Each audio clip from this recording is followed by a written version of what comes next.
करेंगे अमृत कुमार चौरसिया, बीएससी रोटी food beer, Abhay Kumar Chaurasia, BSc BT.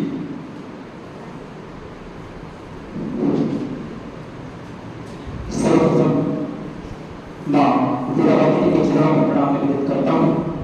मैं अभय कुमार चौरसिया आप सभी के श्री चरणों में प्रणाम निवेदित करता हूँ और सीधे अपने विषय में आता हूँ। वर्तमान समय में नैतिक मूल्यों पर आधारित शिक्षा विषय नया कोई नहीं है, विषय ये पुराना ही रहा है। विषय हमारे वेदों, पुराणों, साहित्यों, धार्मिक ग्रंथों, इन सभी की जो पराकाष्ठा रही है, हमारे प्राचीन ग्रंथों के जो धार्मिक दर्शन रहे हैं, उन सभी की नींव ही नैतिकता रही है। रामायण काल से लेकर के महाभारत काल तक में जितनी भी शिक्षाएं गुरुकुल के माध्यम से हम सभी विद्यार्थियों को प्राप्त होती रही, हम सभी महापुरुषों के बीच देखते हैं, हम सभी उनके चरित्रों को पढ़ते हैं, तो उन सभी के चरित्रों में हमें जो नैतिकता का चरितार्थ देखने को मिलता है, वो यद्यपि हमें सीखने की आवश्यकता है, यद्यपि हमारे सिलेबस, हमारे पाठ्यक्रमों में और हमारे शिक्षा में सम्मिलित करने योग्य ऐसी शिक्षा हमारे जीवन के लिए, हमारे देश के लिए, समाज के लिए और व्यक्तित्व विकास के लिए सर्वाधिक महत्वपूर्ण आवश्यक हो जाती है। नैतिक मूल्यों का अर्थ हम सभी दो शब्दों में परिभाषित कर देते हैं कि सही और गलत के बीच मध्यता, जो सत्यनिष्ठता की ओर हमें परिलक्षित करे कि हमें सत्य क्या है, हमें अच्छाइयों की ओर अग्रसर होना है, बुराइयां क्या है उनसे दूर रहना है, सभी प्रकार की कुरीतियों को त्याग करके अपने देश, धर्म और समाज के व्यक्तित्व विकास और अपने इतिहास को समझते हुए, अपने सभी चरित्र को चरितार्थ करते हुए अपने नैतिक मूल्यों का पालन करने की आवश्यकता होती है। लेकिन ये पालन कैसे होगा? वर्तमान में स्थितियां कैसी हैं? वर्तमान में जो स्थितियां हैं, उन स्थितियों को अगर हम सुधार सकते हैं तो वो है हमारी नैतिक शिक्षा।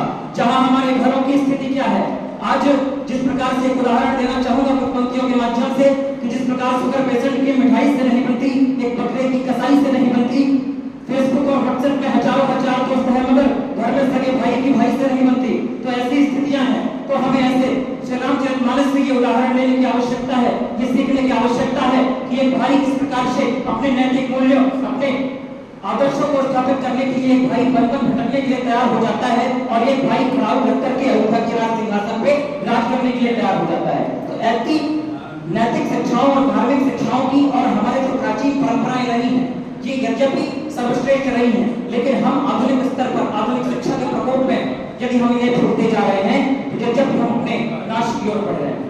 यदि हम आधुनिकता की ओर बढ़ रहे हैं तो अपनी प्राचीनतम संस्कृतियों, नैतिक शिक्षा, नैतिक मूल्यों की ओर बढ़ें, जहां पे त्याग, तपस्या, सहिष्णुता, करुणा, समरसता और एक दूसरे के प्रति आदर भाव की समानता होती है, उसके सम्मान की भावना होती है। आज की स्थिति क्या है?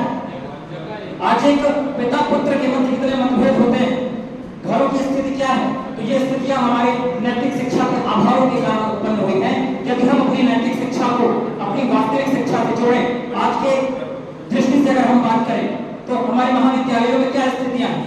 महाविद्यालय के विद्यार्थी नैतिक शिक्षा को और सामाजिक समरसताएं और शिक्षाओं को कहां छोड़ के आए हैं? महाविद्यालयों में कक्षाएं संचालित हो रही हैं, बच्चे कुछ देर के लिए पढ़ रहे हैं, उसके बाद हो होना स्टार्ट। तो इस सबसे हमें समझने की आवश्यकता होती है और नैतिक शिक्षा हमारी शिक्षा में ही सम्मिलित ना हो, हमारे माता पिता के माध्यम से, हमारे मित्रों के माध्यम से भी हमें नैतिक शिक्षा की जानकारी मिल सकती है, नैतिक शिक्षा के बारे में जानकारी प्राप्त हो सकती है। और यदि हमारी शिक्षा में इसे शामिल किया जाए और वास्तव में हमारे साथ वर्तमान में नहीं, तो प्राचीन काल से हमारी शिक्षा में नैतिक शिक्षा सम्मिलित है, बस फर्क इतना है कि हम उस पर नजरअंदाज उसको करते आ रहे हैं, हमने उस पर ध्यान नहीं दिया और वो नैतिक शिक्षा के अभाव में हमारा विकास हमारे पतन की ओर बढ़ रहा है। अभी नवरात्रि का पावन त्योहार आया, उस पर हम सभी ने बढ़िया पूजन वंदन किया और आधुनिक स्तर पर हम लोग मीडिया के माध्यम से कितनी खबरें देखते हैं कि आधुनिक स्तर पर नारियों के साथ कितना अत्याचार हो रहा है। तो ये अत्याचार किस अभाव में हो रहा है? माता पिता ने उनको उचित शिक्षा दी। कोई भी माता पिता नहीं चाहेगा कि मेरा पुत्र प्रसूता का व्यवहार करे। तो इस स्थिति में हमें समझने की आवश्यकता है कि नैतिक मूल्यों पर खरा उतर करके, नैतिक मूल्यों को सामाजिक समरसता के रूप में अपना करके, सभी भावों को अपना करके अपने देश का, व्यक्तित्व का और अपने समाज का विकास करने की आवश्यकता है कि शिक्षा मिले संयुक्त नैतिक मूल्यों से युक्त हो, कि शिक्षा मिले नैतिक मूल्यों से युक्त हो, देश का विकास हो, समाज का विकास हो, व्यक्तित्व और हमारे विश्व का विकास हो, राष्ट्र चेतना युग पुरुष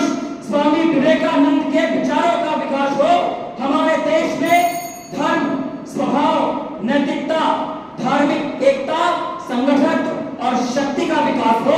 भारत की युवा पीढ़ी में नैतिक शिक्षा के साथ समग्र विकास हो, समग्र विकास हो। इसी के साथ अपनी वाणी